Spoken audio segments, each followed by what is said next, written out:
Hi, I'm Ramona from Happy Learning Moments. I'm a homeschool mom to a 9-year-old and a 7.5-year-old. We've been homeschooling ever since the beginning for the past 9 years. You can find us on Instagram, YouTube, and Facebook, where I love to share all things homeschooling, anything from homeschool room inspiration to curriculum choices to resources we find invaluable to daily rhythms. And in general, I love to chat and share all things motherhood, parenting, and sparking that creativity, joy, and wonder in our children, whether you're a homeschool parent or not. So feel free to give us a follow at Happy Learning Moments for more. Now let's dive right into today's topic, which is all about family style learning, specifically in regards to science. Family style learning is a great way to cover topics with children of multiple ages or at different stages of learning. For the past couple of years, we have been using the Good and the Beautiful science studies, and I'm going to go through, give flip-throughs, an overview of how we've used the materials to meet the kids at their different learning stages, and just kind of give a peek of a sit-down lesson and what that might look like, and kind of our schedule of when we fit science in, and suggestions for different ways you can do it based on different ways we've done it through the years. I'll have timestamps down below of all the chapters of this video, so you can go forward and back as needed to get to any specific sections. And if you find this content helpful, please subscribe to our channel, consider sharing it with a friend, and give us a like. And as always, any questions or comments or suggestions are welcome down below. Thanks, and now let's get right to it. The Good and the Beautiful unit studies cover just about any topic that you think of. Anything from birds to botany to geology to paleontology to marine biology to ecosystems, you name it, and you'll probably find a unit study on it from the Good and the Beautiful. When you purchase a unit study, you receive a spiral-bound book with beautiful colored illustrations and photographs throughout. Each lesson is about 4 pages long, with the lesson broken down into sections that guide you as the teacher through teaching the lesson. Some of the lessons have paired videos that are content created by the Good and the Beautiful to pair with the lesson. There are suggestions for hands-on learning activities for just about every lesson, and there are extension activities for older students from grade 7 to 8. They suggest purchasing the student journal separately. You'll want one journal per child, and the student journals have paired activities. So the science study teacher guide will direct you to then have your child do this section from the student journal. And they have 1 to 2 pages that are paired with each lesson. So again, you want to have one of these per child. Now, something that wasn't necessarily suggested, but that I knew would be a hit with the kids, are these Good and the Beautiful science activity books. They're just coloring and different activities, and it's for grades K to 2. So even though my kids are going to be in 4th grade and 2nd grade this year, I knew this would be a hit with them, because whenever we do family style studies, it's so helpful while I'm reading a passage or telling them about something for their hands to stay busy with some sort of coloring or themed related activity. So these really hit the nail on the head, and I highly recommend them. Now, something else that they suggest is this bird watching notebook. So the kids in general, we have a bird feeder, we have a bird bath, and we love to watch birds, and we look for different birds and them. They're always picking up feathers they find, and we try to identify them. So this is great for your little curious one or your older one. It's just a nice little way to kind of guide them through documenting and studying different birds, looking for the different characteristics, and then just kind of, it has all these kind of notebooking pages where they can write down things that they're finding and observing and draw pictures of the birds based on their observations. So that's just a nice one. And again, you'd have one for each child if you want. Otherwise, you can just use a regular journal.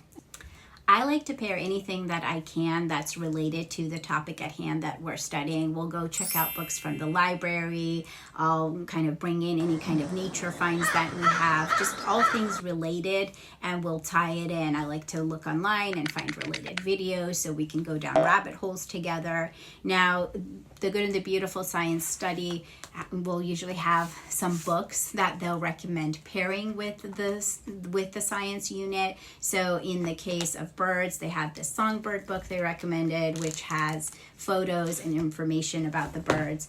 And then this migration book, which has illustrations and information on migration. We also have our own books that we pair, books that we check out from the library. Now, these weren't suggested in their science study, but they have a little bundle of books under their readers that are fact books on animals.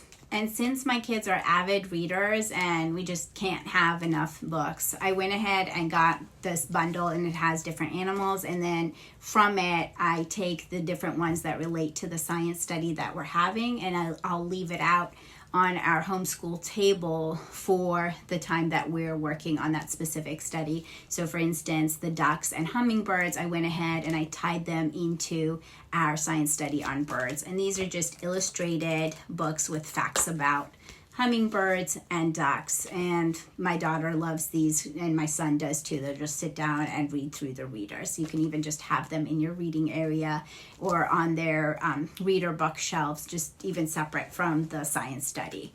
So that's that. And then I saw that under electives, they have these different drawing books. And I'm an artist, but I'll take all the help that I can get with having ready to go activities just there at the table. That way, even when we have, I'll keep our science things specifically on a little book holder at the end of the table. And that way, even when we're working on different things and I'm working one-on-one with one child, or the kids come into the homeschool room in the mornings while I'm still getting ready, then they have something that they can just open up and go and explore. And hey, it's on topic with what we're covering. So hey, an extension of the learning. So these easy drawing books are great.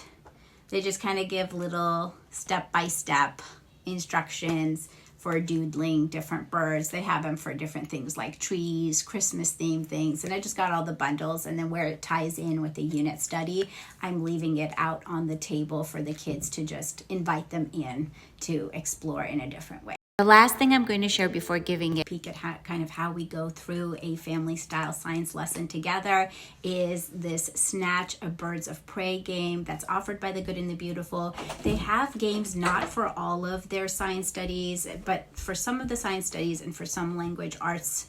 And whenever they do, I'm all about snatching them up because it's such a fun way to extend learning by way of game schooling. So with Snatch, it has the instruction pamphlet and then 64 of these beautifully photographed bird images where you have the bird of prey image on the front with its name, and then facts about its habits and habitat on the back. So as you're playing, it's a great way to learn more about the 8 categories of birds of prey, anything from kites to falcons to carriers to kites to eagles.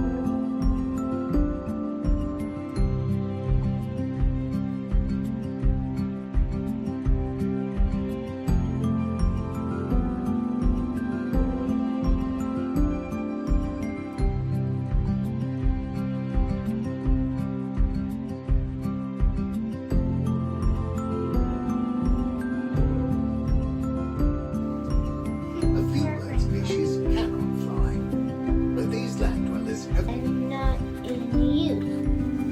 Wings shape